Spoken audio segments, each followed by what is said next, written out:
Hi and hello students, welcome to chemistry concept. बच्चों, ionic equilibrium chapter मेरा तो favourite chapter, पता नहीं मुझे बहुत पसंद है ये चैप्टर, बहुत प्यारा चैप्टर है। और इसमें भी कौन सा टॉपिक चल रहा है? Acid base concept. Acid base concept पढ़ाते पढ़ाते हमने 3-4 लेक्चर ले लिए, लेकिन छोटे छोटे वीडियो इसलिए बनाते हैं कि बहुत ज्यादा लंबे वीडियो हो जाए, बच्चा पढ़ते पढ़ते सो जाए। तो हम नहीं चाहते कि आप सो जाए पढ़ते पढ़ते, इसलिए एक वीडियो में सिर्फ एक ही टॉपिक सिखाते हैं आपको। आज का टॉपिक 7.10.3 टेक्स्ट बुक तो है ना सबके पास, तो लेके आओ, नहीं है तो। आज लुईस एसिड बेस कंसेप्ट आपको सीखना है।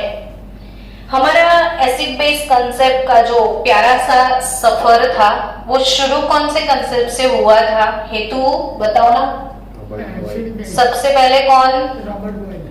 रॉबर्ट बॉयल अंकल फेल हो गए, और उनकी जो डेफिनेशन थी वो कंसेप्चुअल डेफिनेशन नहीं थी। कौन सी डेफिनेशन थी? Operational definition. सेकेंड कंसेप्ट किसका था? नहीं, आर्हेनियस सेकेंड कंसेप्ट था, which is based on ionization. Arrhenius concept based on ionization, मतलब जो आयोनाइज होके H+ प्रोड्यूस करे वो एसिड, और आयोनाइज होके OH- प्रोड्यूस करे वो क्या? बेस। तीसरा कंसेप्ट है ना, Danish chemist Bronsted and English chemist Lowry, दोनों ने मिलके जो दिया था, it is depend on proton exchange theory. ऐसे ही आपको याद रखना है कि रॉबर्ट बॉयल का डेफिनेशन था ऑपरेशनल डेफिनेशन, आर्हेनियस का क्या था? आयोनाइजेशन बेस्ड प्रिंसिपल, उसके भी लिमिटेशंस थे। ब्रॉन्स्टेड लॉरी का प्रोटॉन एक्सचेंज प्रिंसिपल था, मतलब जो प्रोटॉन को डोनेट करे वो एसिड, और जो प्रोटॉन को एक्सेप्ट करे वो बेस। प्रोटॉन डोनेट करे वो एसिड, प्रोटॉन एक्सेप्ट करे वो बेस। अब ये जो दो कंसेप्ट है हमारे, वो कंसेप्चुअल है। कैसे कंसेप्ट है? Conceptual definition. और ये वाली कौन सी थी? ऑपरेशनल थी, ऑपरेट करनी थी। सब चखना वखना था, खट्टा है तो एसिड, बिटर इन टेस्ट तो बेस, वैसा सब। तो मजा ही नहीं आया था इसमें, तो लिटमस डाल के देखो, ऐसा वैसा। लेकिन इन दोनों के भी अपने अपने लिमिटेशंस थे, है ना। आर्हेनियस का लिमिटेशंस था कि ये साइज में छोटे हैं, it does not exist independently. Brønsted का भी था कि जिनके पास प्रोटॉन नहीं है वो भी तो एसिड है ना। तो ये प्रिंसिपल भी वाइडली एक्सेप्ट नहीं हुआ है। तो फिर और कुछ नया मार्केट में कौन लेके आया? Lewis uncle, G.N. Lewis, G.N. Lewis. Lewis dot structure थे भाई। यस, लुईस डॉट स्ट्रक्चर भी लुईस अंकल की ही गिफ्ट है, यानी ये पूरे केमिस्ट्री के ऊपर टूट पड़े हैं अच्छे से। और बहुत सारे कंसेप्ट लुईस अंकल ने दिए हैं, डाल्टन अंकल भी। तो G.N. Lewis in 1923 define an acid। तो इनकी डेफिनेशन, अब आपको इंतजार होगा कि डेफिनेशन क्या होगी, क्या चेंज किया होगा, नहीं? तो acid as a species which accept electron pair. अरे बाप रे, कब से ना एसिड को इन लोगों ने भिखारी बना के रखा है जो डोनेट करे डोनेट करे डोनेट करे वो एसिड। अब इसने उल्टा कर दिया, एसिड एक्सेप्टर बन गया। तो acid is a substance which accept electron pair, यानी प्रोटॉन प्रोटॉन प्रोटॉन। कब से ये लोग लगे थे प्रोटॉन के पीछे, H प्लस माइंड से जा ही नहीं रहा था इनके, तो पूरा H प्लस वाला कंसेप्ट ही निकल दिया। इलेक्ट्रॉन पेयर एक्सचेंज बेस ये प्रिंसिपल है, प्रोटॉन नाम की चीजें निकल दी। किस पे आ गया सब कुछ? इलेक्ट्रॉन पेयर पे। समझ रहे हो बच्चों, किस पे आया? Electron pair. तो acid is a substance which accept electron pair. तो बोलो बेस के बारे में क्या बोला होगा? तो base is defined as a substance which donate electron pair. उफ, कहां से आ गया ये सब? तो इन उफ मोमेंट से हम लोग वाव मोमेंट तक जाने का सोचे, कुछ उप से वाव तक। सबके ना लिमिटेशंस में वही चीजें आती थी। अमोनिया में तो OH नहीं है लेकिन वो तो बेस है। BF3 उसमें प्रोटॉन नहीं है लेकिन वो तो क्या है? एसिड है। मेरे प्यारे बच्चों, मुझे कोई जल्दी नहीं है हर एक टॉपिक को फास्ट पढ़ाने की, लेकिन आई विश दैट कि टॉपिक आपको अच्छे से समझ आए, धीरे धीरे जाएंगे। तो अमोनिया बेस है, OH नहीं है। BF3 क्या है? एसिड, H प्लस नहीं है। इसको हम प्रूव करते हैं अकॉर्डिंग टू लुईस कंसेप्ट। तो लुईस अंकल ने कैसे प्रूव कर दिया समझना।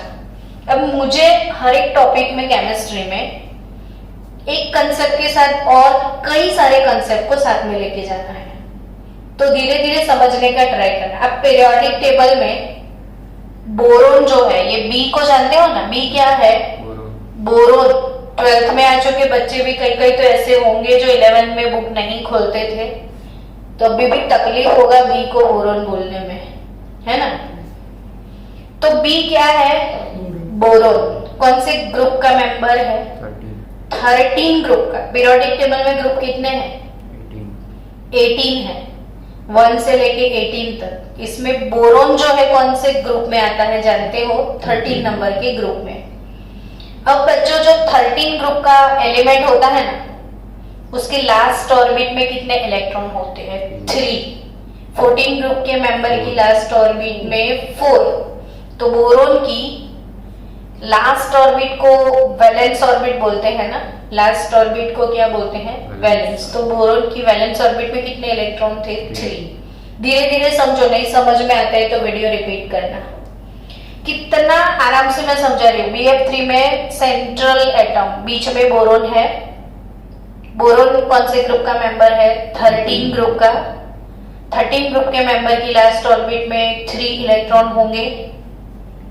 अब बच्चों बोरोन के साथ फ्लोरीन है ना, शेयरिंग वाले बॉन्ड है, तो फ्लोरीन अपना एक इलेक्ट्रॉन शेयर करके ऑक्टेट अपना क्लियर कर लेगा और बोरोन के साथ ये कंपाउंड भी बन गया। लेकिन बेचारा बोरोन, चलो उसकी सेंट्रल एटम में देखो, मतलब उसकी लास्ट वैलेंस ऑर्बिट में देखो कितने इलेक्ट्रॉन हुए? 1 2 3 4 6। अरे रे, बहुत नाइंसाफी। क्यों बहुत नाइंसाफी? इसका क्या क्लियर नहीं है? ऑक्टेट क्लियर नहीं है। और सबको क्या चाहिए अपनी वैलेंस ऑर्बिट में? ऑक्टेट। सब ऑक्टेट के पीछे भागते हैं। बेचारे का ऑक्टेट क्लियर नहीं है, और वो बेचारा जिसका ऑक्टेट क्लियर नहीं है, उनको लोग बोलते हैं इलेक्ट्रॉन डेफिशिएंट स्पीसीज। इसको क्या बोला जाता है? इलेक्ट्रॉन डेफिशिएंट स्पीसीज बोला जाता है। अब इसको सोचो कि 6 है, इलेक्ट्रॉन डेफिशिएंट है, तो उसकी चाह क्या होगी कि काश कोई 2 इलेक्ट्रॉन दे दे। कोई आए और मुझे 2 इलेक्ट्रॉन दे के चला जाए। चलो, बाजू में उसका फ्रेंड तो है, हर एक फ्रेंड काम जरूरी होता है, हर एक फ्रेंड जरूरी होता है। देखते हैं ये फ्रेंड कैसा है, हेत जैसा है कि प्रिंस जैसा है। हेत इधर बेटा, ये कौन सा कंपाउंड है? एमोनिया में सेंट्रल एटम कौन है? नाइट्रोजन। नाइट्रोजन। कौन से ग्रुप का मेंबर है? तू मत बोलना, इसको बोलने दे। ओह वेरी गुड, 15 ग्रुप का मेंबर है नाइट्रोजन। पीरियोडिक टेबल पहले प्रिपेयर करके आओ, अगर आप प्रिपेयर करके नहीं आए ना तो कल आपको एंट्री नहीं मिलेगी मेरे घर में, ठीक है? ये 15 ग्रुप का मेंबर है, तो प्रिंस उसकी लास्ट ऑर्बिट में कितने इलेक्ट्रॉन होंगे? 5। 1 2 3 4 5 डन। अब कितने हाइड्रोजन आपको दिखते हैं इसमें? 3। तो 3 हाइड्रोजन के साथ शेयरिंग करके बैठा है। इसका ऑक्टेट क्लियर है, यानी ये इलेक्ट्रॉन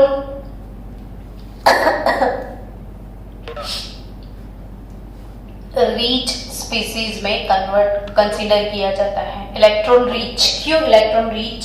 क्लियर हो गया, क्योंकि ऑक्टेट तो क्लियर है, लेकिन फिर भी इसको बॉन्डिंग में सिर्फ 3 यूज किए हैं। एक तो ऐसे ही पड़ा है एक्स्ट्रा, और जब मेरे पास एक्स्ट्रा है, नॉन बॉन्डिंग है, लोन पेयर बोलते हैं इसको। क्या बोलते हैं? जो एक्स्ट्रा होता है। अब मेरे पास एक्स्ट्रा मनी है, तो कोई जरूरतमंद आएगा सामने से, तो मैं क्या करूंगी? ऑब्वियसली उसको हेल्प करूंगी, है ना? तो चलो ध्यान से देखना, अमोनिया है, इसके बहाने अमोनिया भी सीख लेना। ये NH3, N के ऊपर क्या है? लोन पेयर है। अमोनिया के साथ आपने किसको बिठा दिया? BF3 को बिठा दिया। यस और नॉट? बोलो, इन दोनों को मिक्स करेंगे तो इन दोनों के बीच में कुछ होगा या नहीं होगा? होगा या नहीं होगा? जो बच्चे मीटिंग में बैठे हैं, आप चिल्ला, हाँ होगा ना? क्या होगा वो बताओ? बॉन्ड बनेगा, इलेक्ट्रॉन्स। बॉन्ड बनेगा। कौन डोनेट करेगा? अमोनिया नहीं, नाइट्रोजन। ऐसा बोलो ना, अच्छा लगे। कौन डोनेट करेगा?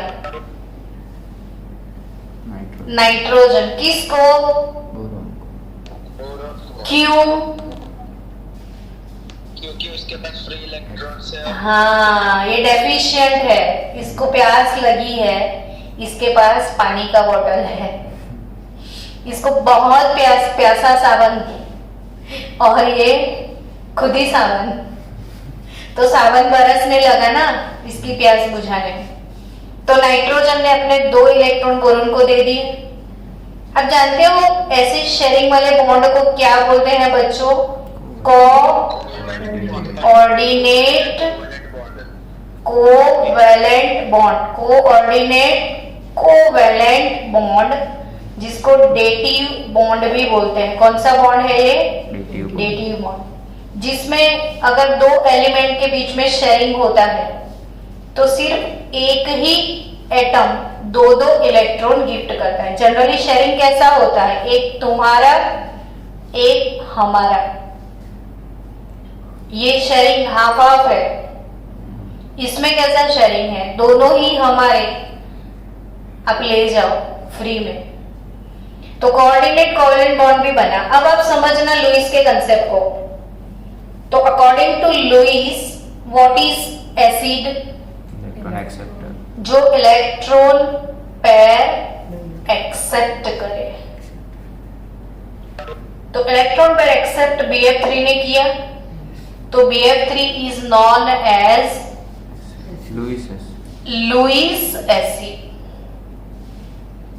BF3 एसिड है, ठीक है, लुईस एसिड है, क्या इसे ब्रॉन्स्टेड एसिड बोल सकते हो आप? नहीं। लुईस एसिड को ब्रॉन्स्टेड एसिड बोल सकते हो, क्यों? क्योंकि अकॉर्डिंग टू ब्रॉन्स्टेड क्या था? तो ये समझो आप कि ये लुईस एसिड है और बेस क्या होते हैं अकॉर्डिंग टू लुईस?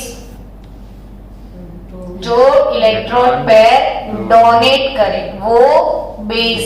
तो अमोनिया क्या है? Lewis base. अमोनिया क्या है? Lewis base. अब पता चला हम ये लुईस एसिड लुईस बेस ऐसा अब तक क्यों बोलते थे, है ना? तो लुईस एसिड बेस प्रिंसिपल किस चीज पे डिपेंड है? इलेक्ट्रॉन पेयर एक्सचेंज पे। जो इलेक्ट्रॉन पेयर डोनेट करे वो बेस, जो एक्सेप्ट करे वो एसिड। इसमें NH3 ने पूरा लोन पे डोनेट कर दिया। हाँ, अमोनिया ने शेयरिंग किया ना, शेयरिंग करते हैं तो अपने पास भी रहता है, उसके पास भी रहता है। शेयरिंग किया, बॉन्ड बना के डोनेट ही कर दिया। मतलब डोनेट करके बॉन्ड बनाया, हुआ तो शेयरिंग अल्टीमेटली। तो पूरा ऐसे बॉन्ड बन गया, देख NH3BF3 NH3 2BF3, ये बॉन्ड बन गए, कंपाउंड बन गए NH3BF3। चलो बच्चों आगे बढ़ते हैं। टेक्स्ट बुक में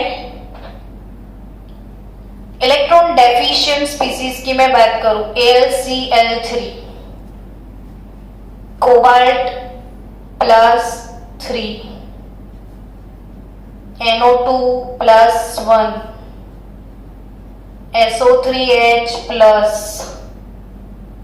मिथाइल प्लस, इथाइल प्लस। अब सोच रहे हो क्या लिख रहे हैं मैडम? तो मेरे को जितने प्लस रेडिकल याद आ रहे हैं मैं वो लिख रही हूँ, और मैं लिखूंगी तो उसके बहाने बहाने आपकी भी नजर चिपक जाएगी कि हाँ ऐसे पॉजिटिव आयन दुनिया भर के जितने भी है, दुनिया भर के क्या जितने भी क्या पॉजिटिव आयन। तो दुनिया भर के जितने भी पॉजिटिव आयन है, पॉजिटिव कब बनता है कोई? इलेक्ट्रॉन डोनेट, इलेक्ट्रॉन लूज करके बनता है ना। तो यानी मैंने जितने भी पॉजिटिव ही आपके सामने लिख दिए, मेरे को याद आ रहा है COCH3, याद आया आपको? Electrophilic substitution.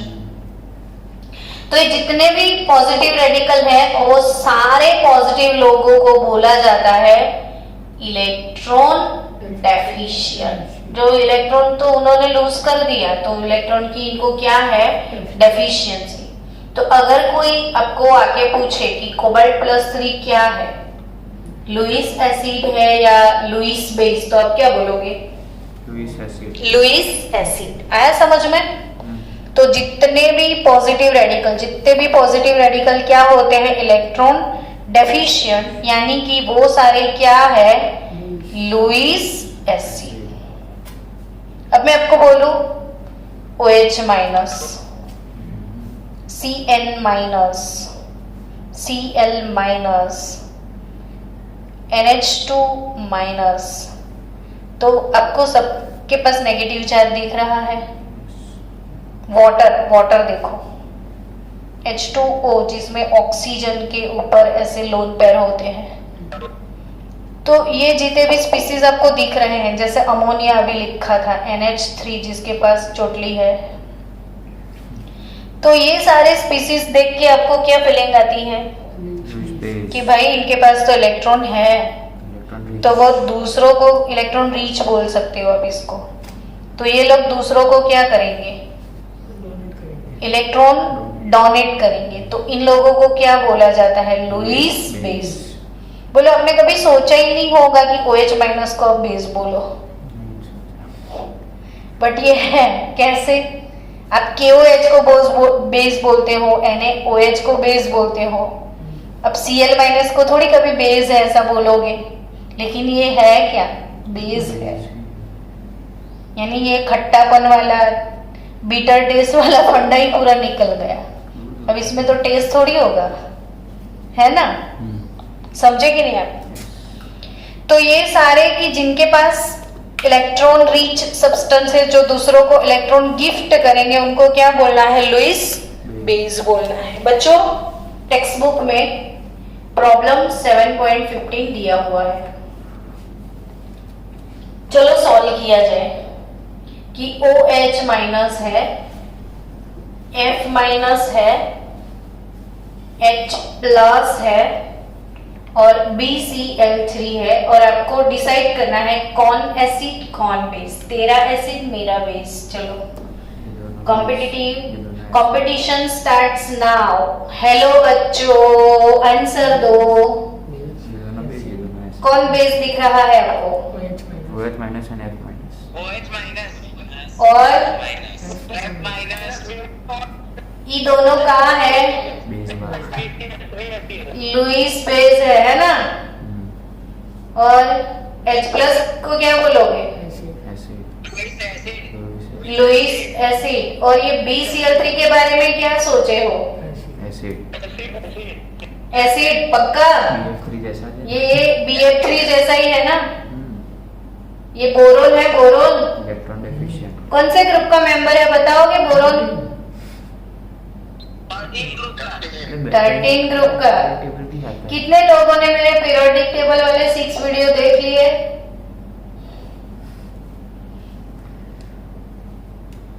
जिन्होंने नहीं देखे वो शुरू कर दे। ये बोरोन 13 ग्रुप का मेंबर है, हाँ या ना? Yes. और बोरोन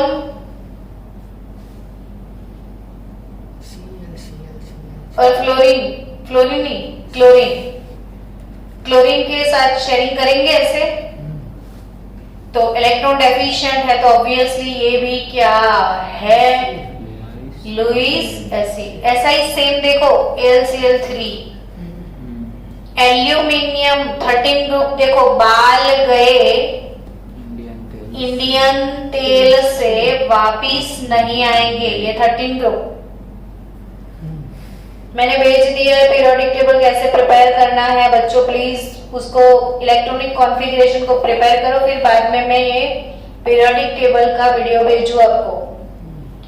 बाल गए इंडियन तेल से वापिस नहीं आएंगे, तो ये एल्यूमिनियम भी 13 ग्रुप का मेंबर है, तो ये भी इलेक्ट्रॉन डेफिशिएंट है। ये भी क्या है? Lewis acid. तो दुनिया भर के जितने पॉजिटिव रेडिकल वो सारे एसिड, और दुनिया भर के नेगेटिव वो सारे क्या?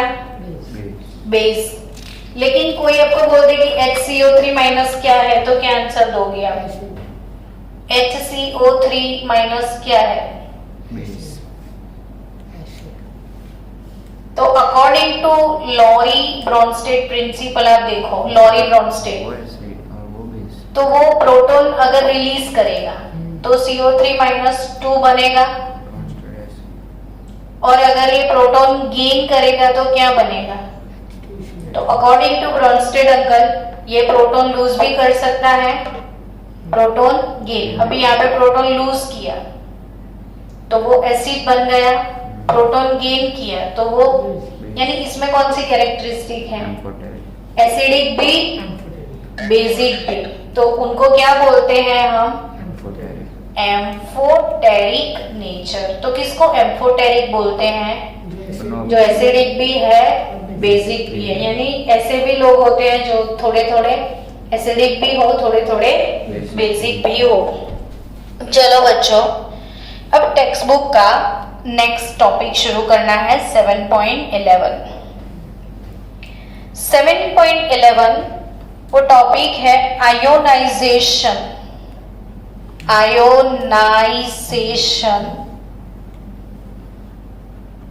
Of acids and base. कौन बताएगा मुझे ये आयोनाइजेशन क्या चीज है? वाटर में डिसॉल्व अलग सेपरेट होता Formation of ions. Formation of ions. मैं एक एसिड लिखूं? HClO4। नाम बताओगे आप? Hydrochloric oxide. चलो चलो 12th वाले बच्चों आप नाम बताओ।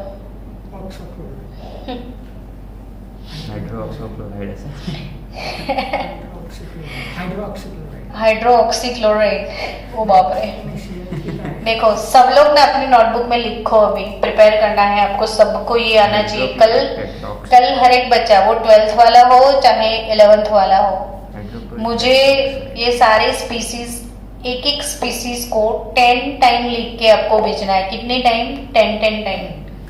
ClO2 minus, ClO minus, ClO2 minus, ClO3 minus और ClO4 माइनस, ये 4 टाइप के रेडिकल्स सोचे थे आपने कि होते हैं, आज पता चला। ClO माइनस भी होता है, ClO2 माइनस भी होता है, ClO3 माइनस भी होता है। तो बहुत सारे नेगेटिव रेडिकल वैसे भी आपके लिस्ट में अपने डाल दिए हैं, तो बिना इसके तो आपको लॉस जाएगा कॉम्पिटिटिव में। इसलिए मैंने बोला कि सबको कितनी बार लिखना है? 10 टाइम। और कल मैं आते ही पूछ लूंगी आपसे। जस्ट ClO माइनस है ना, इसे बोलते हैं हम हाइपो क्लोराइड। क्या बोलते हैं? हाइपोक्लोराइड। और ये क्या है जानते हो? क्लोराइड। अब इसमें और इसमें डिफरेंस देखो। ऑक्सीजन कम है एक ऑक्सीजन, इसमें 2 और इसमें 1, तो हमेशा याद रखो एक ऑक्सीजन काइपो मीन्स हाइपो। क्या याद रखना है? एक ऑक्सीजन काइपो तो वो क्या है? हाइपो। जैसे देखो H3PO3, 4 नहीं बोल रही मैं, H3PO3, तो इसको बोलते हैं फोस्फरस एसिड। फोस्फरस एसिड, कौन सा एसिड? Phosphorous acid. अब H3PO2 आ गया बाय चांस, तो डिफरेंस क्या है? एक ऑक्सीजन काइपो, तो इट इज हाइपो। तो ये फॉस्फोरस एसिड है ना, तो ये क्या है? Hypophosphorous acid. समझ गए? तो ये रेडिकल कौन सा है? क्लोराइड, तो ये है हाइपोक्लोराइड। क्यों ये हाइपो है? एक काइपो, तब भी ये क्या है? हाइपो। ठीक है। अब इसको क्या बोलते हैं? देखो ClO3 माइनस, तो वो है क्लोरेट आयन। क्या बोलते हैं इसको? क्लोरेट। अब एक ऑक्सीजन एक्सेस हो गया, तो एक्सेस का मतलब होता है पर। एक्सेस का क्या मतलब होता है? पर। तो ये है पर क्लोरेट। यस। उसका क्या बनेगा? हाइड्रोजन पर क्लोरेट। आया कि नहीं समझ में? तो ये 4 रेडिकल आप कितनी बार लिखोगे? 10 time. Are you sure for that? तो ये है हाइपोक्लोराइड, ये है क्लोराइड, ये है क्लोरेट और ये है परक्लोरेट। अब बोलो बाय चांस KClO3 लिख के दिया है, तो अब क्या नाम बोलोगे? Potassium chlorate. क्या बोलोगे इसको? Potassium chlorate. अब ये जानते होंगे तभी बोलोगे ना इसको पोटेशियम क्लोरेट। चलो बाय चांस KClO4 है, तो अब क्या बोलोगे? पोटेशियम पर क्लोरेट। पोटेशियम पर क्लोरेट। ठीक है। ओके। अब ब्लीचिंग पाउडर का फॉर्मूला मैं आपको सिखाती हूँ। CaOCl ट्वाइस, ये ब्लीचिंग पाउडर का फॉर्मूला है, CaOCl ट्वाइस। अब ये नहीं पढ़े हो कभी, तो कहाँ से समझ आए? तो CaClO ट्वाइस है ना, नाम बताओ ना मेरे को। Calcium hypochloride. Calcium hypochloride, hypochloride. डाइवाई का कुछ फंडा नहीं है। Calcium hypo. आयोनिक कंपाउंड में डाइट्राई टेट्रा बहुत ज्यादा यूज नहीं करते हैं हम, तो इसको क्या बोलेंगे? Calcium hypochloride. इसको क्या बोलते हैं? कैल्शियम क्लोराइड बोलते हैं ना, ऐसा थोड़ी बोलते हैं कैल्शियम डाइक्लोराइड। समझ गए? तो ये क्या है? Calcium hypochloride. यानी ये 4 रेडिकल अच्छे से समझ आ गए?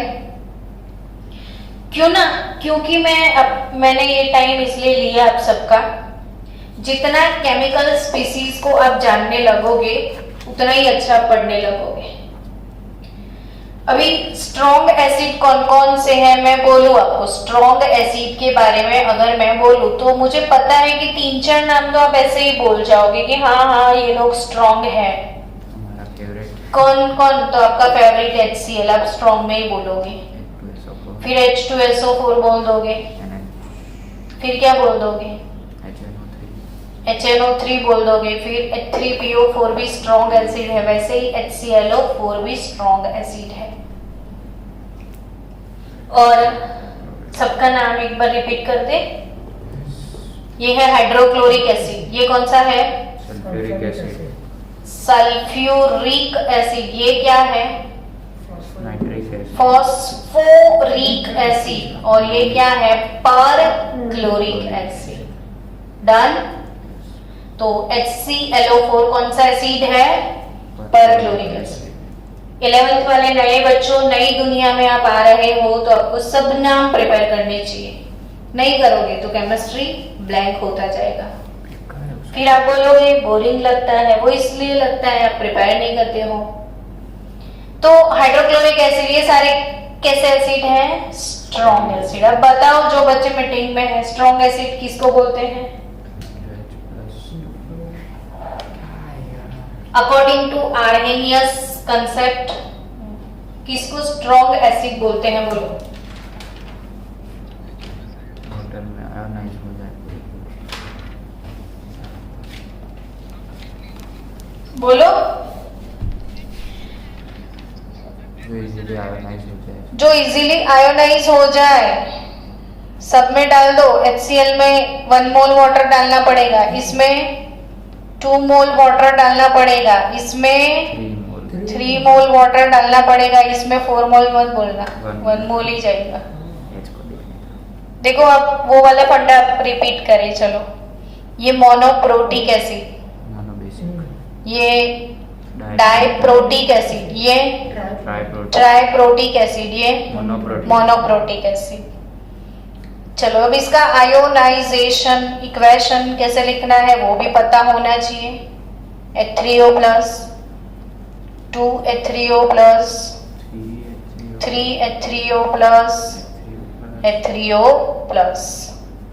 इसमें मिलेगा क्लोराइड, इसमें मिलेगा सल्फेट, इसमें मिलेगा फॉस्फेट और इसमें मिलेगा परक्लोरेट। That's good. आ गया ना परक्लोरेट। तो ये सारे एसिड कैसे हैं? Strong acid. आपको पता है Arrhenius concept ionization based concept था, ठीक है? और Arrhenius concept of acid base becomes useful, it become useful in case of ionization. आपको ऐसा मन में आए कि एकदम परफेक्ट तो लुईस एसिड बेस कंसेप्ट है, लेकिन भले लुईस एसिड बेस का कंसेप्ट परफेक्ट है, बाकी के सारे कंसेप्ट कुछ न कुछ एडवांटेज भी दे के गए हैं। तो Arrhenius concept is useful in case of ionization, और आयोनाइजेशन से हमें पता चलता है स्ट्रॉन्ग कौन और वीक एसिड कौन है। तो according to Arrhenius concept, advantage of Arrhenius कि आयोनाइजेशन से क्या पता चलता है? और फिर हम आर्हेनियस में बोल रहे थे कि आर्हेनियस ने वाटर को यूज किया, ऐसा भी बोले थे ना हम कि सिर्फ वाटर में ही आयोनाइज, जो वाटर में नहीं होते हैं उनका क्या। लेकिन फिर भी वाटर में तो भी चलता है, क्योंकि ना बच्चों बायोलॉजिकल सिस्टम अकर इन एक्वियस मीडियम ओनली। आपकी बॉडी में जितने भी कोई भी केमिकल रिएक्शन से कौन से मीडियम में होते हैं? एक्वियस मीडियम में। तो वही आयोनाइजेशन फंडा तो आप आराम से बॉडी के हिसाब से यूज कर पाओगे। तो चलो, स्ट्रॉन्ग एसिड जितने भी हैं उनको स्ट्रॉन्ग क्यों बोला जाता है? क्योंकि वो 100% आयोनाइज होते हैं। मतलब आपके ब्लड में अब चला गया कि स्ट्रॉन्ग को स्ट्रॉन्ग क्यों बोलते हैं? तो जो 100% आयोनाइज होते हैं उन्हें बोला जाता है स्ट्रॉन्ग एसिड। अब वीक एसिड किसे बोला जाता है? अच्छा, स्ट्रॉन्ग बेस किसे बोला जाता है? आप 5-7 स्ट्रॉन्ग बेस के नाम दे सकते हो? LiOH, चलो इसका नाम बोलो तो LiOH का लिथियम हाइड्रोक्साइड, सोडियम हाइड्रोक्साइड, पूरा first group potassium hydroxide, caesium hydroxide, ये सारे कैसे बेस हैं? स्ट्रॉन्ग बेस है। रुबिडियम हाइड्रोक्साइड, तो ये सारे strong base which dissociate into water, Li plus aqueous, OH minus aqueous, ऐसे डिसोसिएट होते हैं और वो भी 100% डिसोसिएट हो जाते हैं, इसलिए इन्हें क्या बोला जाता है? Strong base. तो स्ट्रॉन्ग एसिड, स्ट्रॉन्ग बेस यानी स्ट्रेंथ डिसाइड करने के लिए हमें कौन सा कंसेप्ट यूज किया? Arrhenius concept. So Arrhenius concept useful in case of ionization, and ionization से you can decide what is strong base and what is weak base, या strong acid base and weak acid base आपको पता चल सकता है। अब student वही topic थोड़ा आगे बढ़ाते हुए,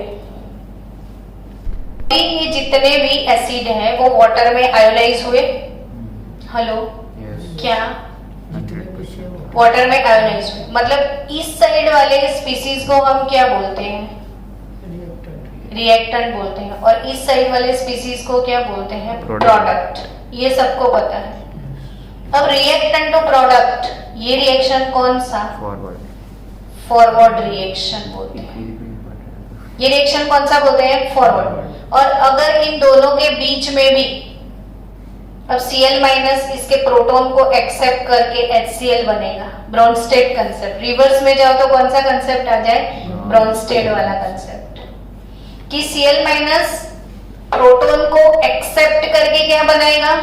HCl। जो फिर से समझो, Cl माइनस और एक्सेप्ट करेगा H प्लस तो क्या बनेगा? HCl बनेगा। और H3O प्लस H प्लस को डोनेट करेगा तो वो क्या बन जाएगा? H2।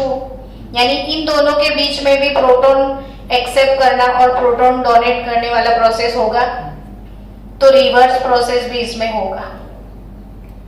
आया कि नहीं समझ में? यानी ऐसे आओ तो फॉरवर्ड और ऐसे जाओ तो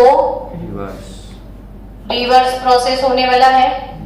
अब फॉरवर्ड और रिवर्स का रेट जब सेम हो जाए, इक्वल रेट से फॉरवर्ड रिवर्स होने लग जाए, तब क्या एस्टैब्लिश होता है? इक्विलिब्रियम। इसे ही बोलते हैं हम आयोनिक इक्विलिब्रियम।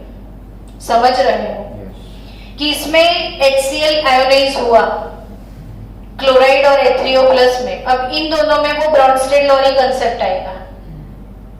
ये आर्हेनियस कंसेप्ट था। अब रिवर्स जाओगे तो कौन सा कंसेप्ट? ब्रॉन्स्टेड-लॉरी। अब रिवर्स प्रोसेस होगा, पर हम तो बोलते हैं कि जो 100% आयोनाइज, मतलब वो पूरा डिसॉल्व होके इस साइड आ गया, तो इस साइड काफी पुअर कंडीशन होगी ऐसे जाओगे तो। समझ में आया? ये पूरा 100% डिसॉल्व हो चुका है, सारे आयन बन चुके हैं, तो रिवर्स प्रोसेस काफी कम होगा। समझ रहे हो? कौन सा प्रोसेस कम होगा? मतलब इसका मतलब ये हुआ कि ऑलमोस्ट इक्विलिब्रियम इस साइड रहेगा।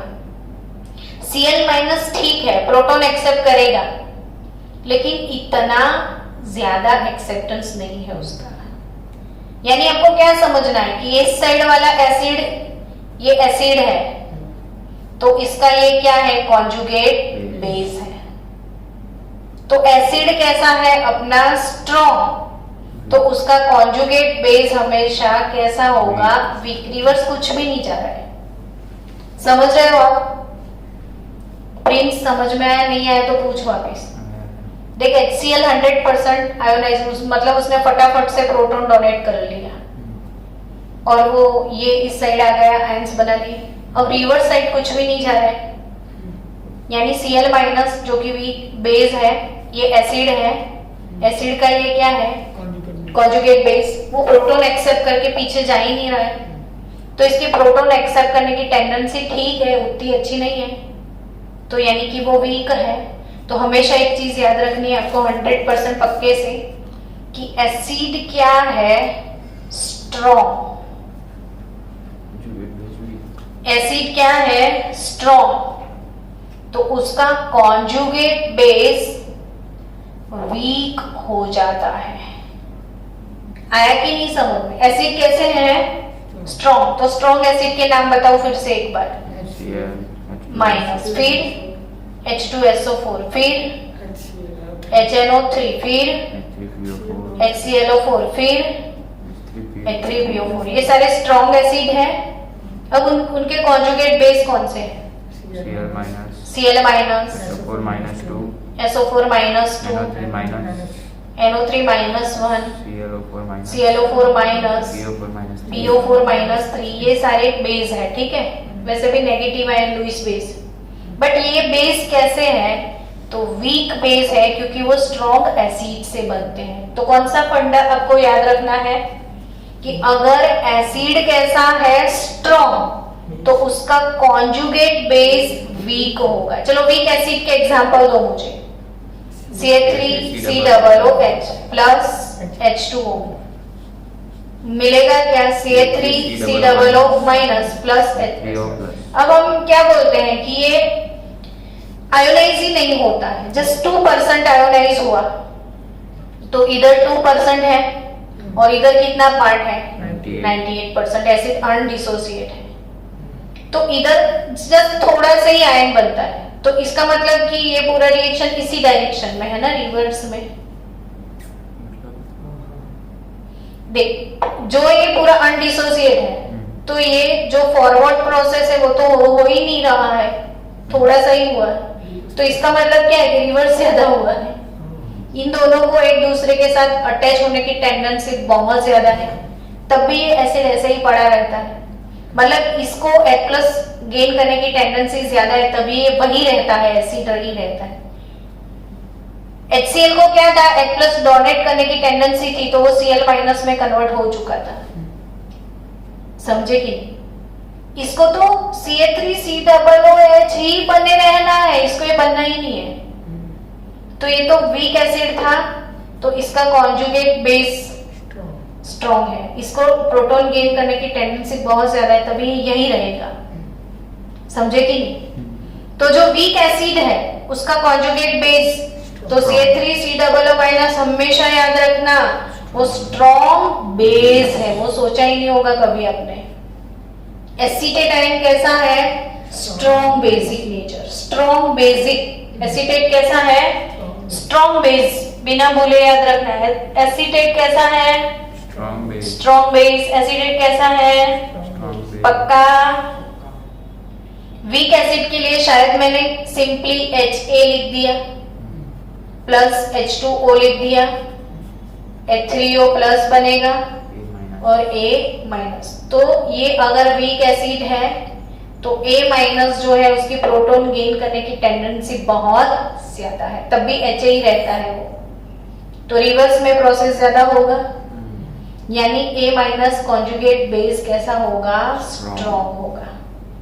तो स्ट्रॉन्ग लोगों के वीक होते हैं और वीक लोगों के स्ट्रॉन्ग होते हैं। अब जानते हो अमोनिया जो है, इससे अगर बेस बना NH2- तो वो कैसा है, स्ट्रॉन्ग बेस है। आया ना समझ में? चलो, तो वीक एसिड का स्ट्रॉन्ग बेस और वीक बेस का स्ट्रॉन्ग एसिड, मतलब कॉन्जुगेट एसिड। बेस से क्या मिलता है, कॉन्जुगेट एसिड। तो ये टॉपिक अब ध्यान से पढ़ना, आपको पूरा समझ आएगा। नेक्स्ट टॉपिक कल डिस्कस करेंगे, the ionization constant of water and its ionic product. बहुत मस्त टॉपिक है, कल भी you will enjoy, and then after हम pH स्केल पे जाएंगे।